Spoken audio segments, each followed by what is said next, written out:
Bonsoir à tous, merci de nous rejoindre dans BBC Info. Voici les titres de cette édition. Crise alimentaire en Somalie, le secrétaire général de l'ONU en visite dans le pays appelle à une mobilisation massive pour éviter le pire. Tensions vives entre la Corée du Nord et la Malaisie, les deux pays s'essayent à la prise d'otages d'État 3 semaines après l'assassinat de Kim Jong-nam.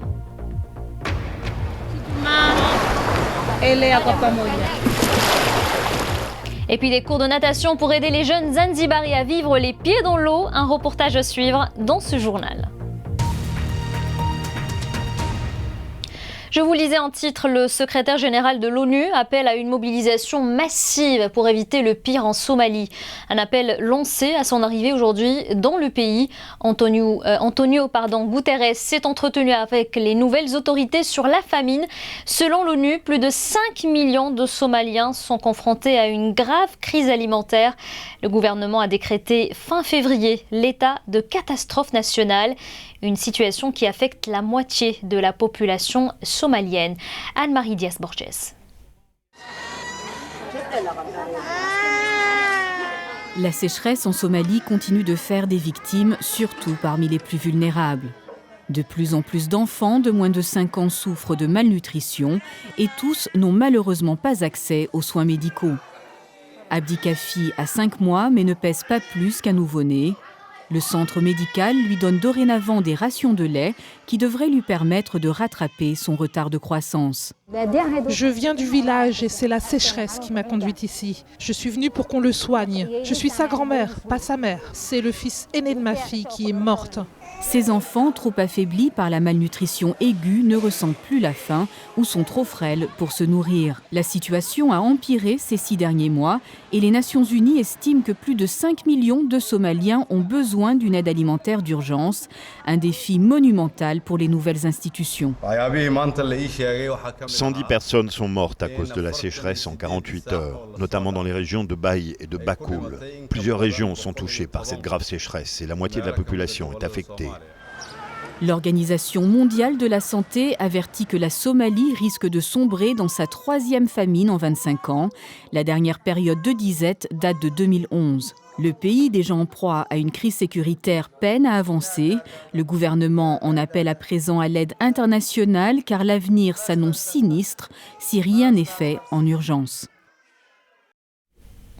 La Somalie, justement, est l'un des pays dont les ressortissants sont interdits d'entrer aux États-Unis, selon le nouveau décret sur l'immigration de Donald Trump. 5 autres pays musulmans sont également concernés. Le texte crée de nouveau un tollé à travers le monde. Il prévoit la suspension de l'accueil des réfugiés pour 4 mois. Une décision dénoncée par le HCR. Pour l'organisation onusienne, cette interdiction ne fera que prolonger le temps d'attente des réfugiés les plus vulnérables. Olivier Weber. Des applaudissements à la signature du premier décret anti-immigration de Donald Trump. Il avait entraîné le chaos et la colère dans les aéroports américains, empêchant l'entrée sur le territoire des ressortissants de 7 pays à majorité musulmane. La justice avait ensuite bloqué le décret, infligeant un humiliant revers au président. Il revient donc à la charge avec un décret anti-immigration révisé, signé loin des caméras de télévision. Donald Trump a laissé le soin à ses ministres d'expliquer le nouveau texte.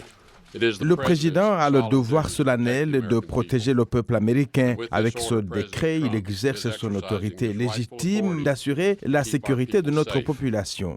Les citoyens de 6 pays sont interdits d'entrer, la Somalie, le Soudan, la Syrie, l'Iran, la Libye et le Yémen, mais l'Irak ne figure plus sur la liste.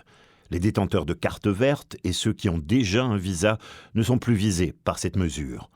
Les réfugiés syriens seront traités comme les autres alors qu'ils étaient initialement bannis sine die.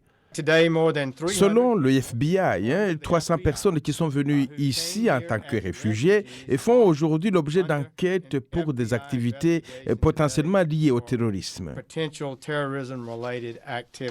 Cette fois, l'administration Trump a tenté de verrouiller légalement le décret. Qu'en pensent les experts en droit constitutionnel ? Ce décret peut toujours être contesté en justice, d'ailleurs pour les mêmes raisons que le décret précédent.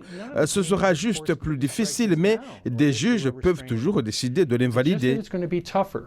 L'Amérique a longtemps célébré sa tradition d'accueil des migrants, symbolisée par la Statue de la Liberté. Mais l'opinion publique américaine est aujourd'hui profondément divisée entre ceux qui jugent le décret contraire aux valeurs du pays et ceux qui le jugent nécessaire. Retour sur le continent Côte d'Ivoire, le procès de Simon Gbagbo a de nouveau été suspendu aujourd'hui. Il reprendra en principe demain, mais de report en suspension. Le procès de l'ancienne première dame de Côte d'Ivoire semble quasi paralysé depuis des mois. On en parle dans BBC Soir, présenté par Rémi Sabimana. C'est à 18h GMT sur BBC Afrique en radio. Et le reste de l'actualité en bref et en images. Alerte rouge à Madagascar, le cyclone tropical Enao frappe les côtes du nord-est de l'île. Des rafales de vent à 144 km/h sont ressenties. Les autorités ont mis en garde contre les inondations et les glissements de terrain. Elles ont appelé les habitants à évacuer les zones à risque et à se procurer de la nourriture et de l'eau. Dissolution du Parlement au Lesotho, décision du roi Letsi. Il a annoncé de nouvelles élections dans les 3 prochains mois. Cela intervient 6 jours après que le Premier ministre ait perdu un vote de confiance au Parlement. Avancée des forces irakiennes à Mossoul, elles ont repris les principaux bâtiments administratifs. Cette progression pourrait ouvrir la voie à une attaque contre la vieille ville, très peuplée et où les militants du groupe État islamique montrent une résistance. Le torchon brûle entre la Malaisie et la Corée du Nord depuis l'assassinat de Kim Jong-nam, le demi-frère du dirigeant nord-coréen. Les deux pays s'essayent désormais à la prise d'otages d'État. Les ressortissants malaisiens à Pyongyang ont été interdits de quitter le pays. Et en réaction, Kuala Lumpur a décidé de bloquer sur son sol tous les diplomates nord-coréens. Les détails avec Clarisse Fortuné. Mais où s'arrêtera l'escalade entre la Malaisie et la Corée du Nord ? L'assassinat de Kim Jong-nam, demi-frère du dirigeant nord-coréen Kim Jong-un, dans l'aéroport de Kuala Lumpur, a sérieusement crispé les relations entre les deux pays. Kim Jong-nam a été tué avec une toxine déclarée arme de destruction massive, choquant les autorités malaisiennes. Elles n'ont pas officiellement accusé Pyongyang d'être responsable, mais tous les soupçons se portent sur le régime nord-coréen. Celui-ci dément toute implication et n'a pas apprécié l'expulsion de son ambassadeur en Malaisie, ni le cordon policier autour de l'ambassade nord-coréenne à Kuala Lumpur. La police malaisienne cherche à interroger 2 diplomates soupçonnés d'être impliqués dans l'assassinat. Nous savons qu'ils se cachent dans l'ambassade. Nous sommes prêts à attendre 5 ans s'il le faut. En riposte, la Corée du Nord n'autorise plus les ressortissants malaisiens présents sur son territoire à quitter le pays. Ils sont au nombre de 11. Furieux, le Premier ministre malaisien Najib Razak a dénoncé une véritable prise en otage, contraire au droit international. Mais il n'en est pas resté là. La Malaisie a décidé de bloquer à son tour tous les ressortissants nord-coréens sur son territoire. Ils seraient au nombre d'1 millier. Cette prise en otage d'État est contraire à la déclaration de l'ONU sur les droits de l'homme, ratifiée par la Malaisie, mais pas par la Corée du Nord. Elle est également contraire à la Convention de Vienne sur les relations diplomatiques, ratifiée par les deux pays. Il y a encore un mois, la Malaisie et la Corée du Nord n'exigeaient pas de visa pour leurs ressortissants respectifs, signe de leur relation amicale. Mais l'assassinat de Kim Jong-nam le 13 février a tout changé. Un mot d'économie à présent, la Grèce n'a toujours pas renoué avec la croissance. Son PIB a reculé de 0,5% en 2016 à un nouvel échec de l'austérité imposée par les bailleurs de fonds européens. Après des années de crise et de privation, les Grecs n'en peuvent plus. Mila Kimbouini. La cohue dans un tribunal de la banlieue d'Athènes. La tension est palpable. Le déficit et la dette historique de la Grèce ont conduit à la frustration. L'homme à la chemise à rayures est un avocat. Il doit procéder à la saisie d'un bâtiment dont les propriétaires ne peuvent plus payer le prêt hypothécaire. Mais il est empêché par un groupe de militants. Ils ne lui laissent pas la parole. Le dossier est reporté à un autre jour. C'est une victoire de plus dans la lutte contre l'austérité pour les activistes. Après des années de restrictions, les Grecs craignent que le FMI et les dirigeants européens leur imposent de nouvelles contraintes. Le chiffre d'affaires de ces poissonniers du marché de la capitale a chuté de 70% depuis le début de la crise de l'endettement il y a 7 ans. Mais ils mettent en garde, eux et leurs clients ne pourront pas tenir indéfiniment. Nous ne les croyons pas. Il y a toujours de nouvelles restrictions, mais pas de nouveaux emplois. Si le FMI et la zone euro imposent de nouvelles mesures d'austérité, les choses ne s'amélioreront pas. Il faut de nouveaux investissements pour que les choses changent, pas plus d'austérité. Face au Brexit et à l'arrivée de Donald Trump à la Maison-Blanche, les problèmes économiques de la Grèce ne font plus la une de l'actualité. Il y a un sentiment de désillusion en Europe, mais surtout en Grèce, où les mesures d'austérité ont été les plus fortes. La question est de savoir comment inverser ces mesures. Je pense qu'il y a de l'espoir, car il est évident que les gens veulent des dirigeants qui gouvernent autrement. L'élection de Donald Trump le démontre. De nombreux Grecs espèrent que leur gouvernement s'opposera à toute nouvelle restriction économique, des restrictions qui ne feraient qu'aggraver un quotidien déjà bien trop pénible. Avoir les pieds dans l'eau sans savoir nager, c'est le cas de nombreux jeunes Zanzibaris. Dans cet archipel de l'océan Indien, les noyades sont en hausse malgré l'absence de chiffres officiels. Pour y remédier, une organisation locale en collaboration avec une ONG britannique enseigne aux jeunes la natation et les techniques de survie. Venus Nshimiimana.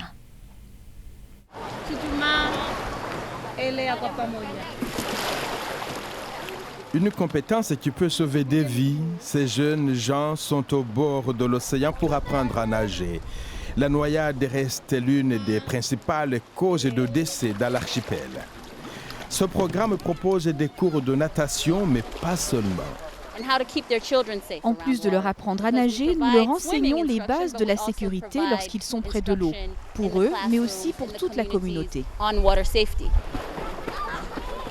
Cette initiative concerne les enfants des écoles primaires et secondaires âgés de 7 à 14 ans qui sont très enthousiastes.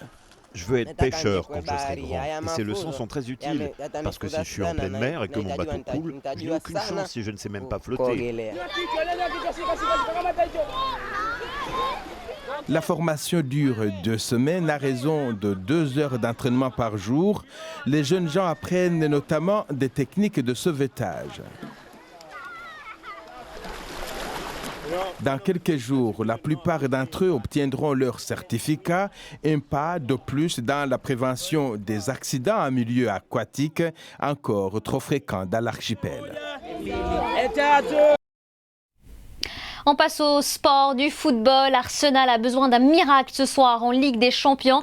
Après leur défaite 5-1 au match aller, les Gunners accueillent le Bayern de Munich en match au retour des 8e de finale de la compétition européenne. Arsenal doit marquer 5 buts sans en encaisser un. Ce soir, toujours, le FC Naples reçoit le Real Madrid qui mène 3-1 après le match aller. Et puis en première ligue, Chelsea a battu hier soir West Ham 2-1. Les Blues ont remporté le derby contre West Ham grâce à des buts d'Eden Hazard et Diego Costa. Avec cette victoire, Chelsea a repris ainsi 10 points d'avance sur son dauphin Tottenham. Et puis toujours en première ligue, l'attaquant de Manchester United Zlatan Ibrahimovic est suspendu 3 matchs. Décision de la fédération anglaise après des gestes dangereux envers le défenseur Tyrone Mings lors de la rencontre entre Manchester United et Bournemouth. Suspension acceptée par le joueur suédois qui manquera les rencontres face à Southampton, Middlesbrough et West Brom. Et avant de refermer ce journal, direction l'Alaska où vient de démarrer la plus grande course de chiens de traîneau au monde. Les participants vont devoir parcourir plus de 1600 km par des températures avoisinant les moins 35 degrés Celsius toutes les 2 minutes. Un pilote de traîneau s'élance. Le vainqueur sera celui qui terminera la course en 8 jours. C'est la fin de ce journal. Merci de l'avoir suivi. Je vous dis au revoir et à très bientôt.